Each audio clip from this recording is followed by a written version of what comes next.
From time to time, because I am a uncompensated citizen journalist, I have to vent about affairs.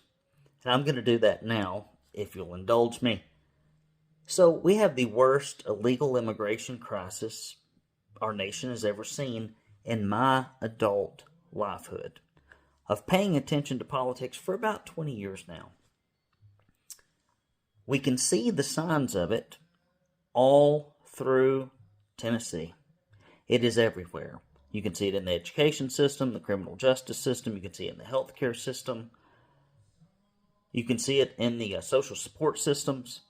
There's hardly anything it doesn't touch, and where it is touched, it is negative.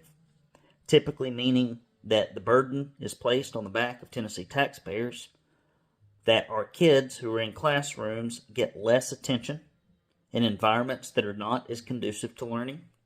Our correctional facilities are overburdened. These are all practical, truthful, logical concerns that anyone will have about an unmitigated immigration policy disaster. These are not radical terms. So I've got a few questions I'm going to pose to you. Number one, why the media blackout in Tennessee on this issue? As far as I can tell, and I keep my ear to the rail, there's no other news publication that's even following this. Not any of the paid-for-profit news publications. You have a few organizations like Tennessee Stands, my friend at the Mill Creek View, Steve. There are a few folks talking about it, but boy, it is far and few between.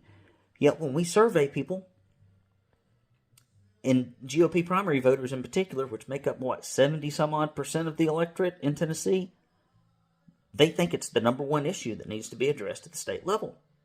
Yet our Republicans in leadership have done nothing.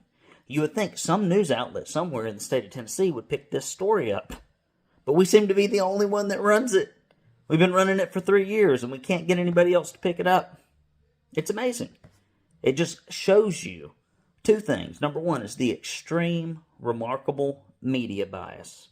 The corporate media ran by Democrats in the state of Tennessee. That's the first thing it shows to you. The second thing it shows to you is the fact that our leadership, from Bill Lee to Cameron Sexton to Randy McNally, have zero testicular fortitude. They go lie and wiggle and squirm on the campaign trail, but when it comes time to stand up to the Chattanooga Chamber of Commerce, or the Knoxville Chamber of Commerce, or the Nashville Chamber of Commerce, or the State Chamber of Commerce, or the NFIB, got to get that money, because 90% of my money, you got to remember, if I'm in Republican leadership, is coming from outside my district and from special interests and not individuals. Here's something else. Aside from the lack of courage in Republican leadership and this total failure by the Tennessee media to even remotely report the truth on illegal immigration, here's number three. This burns my biscuits. And if somebody knows somebody, and many of you do, I'm not very socially well connected. Like, I just want to go home and hang out with my kids and be with my wife and run my business. I do this out of a sense of civic obligation and duty.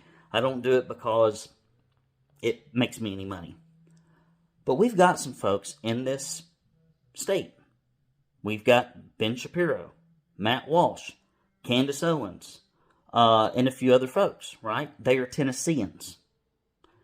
They continually and constantly harp to us about how we should be civically involved at the federal level.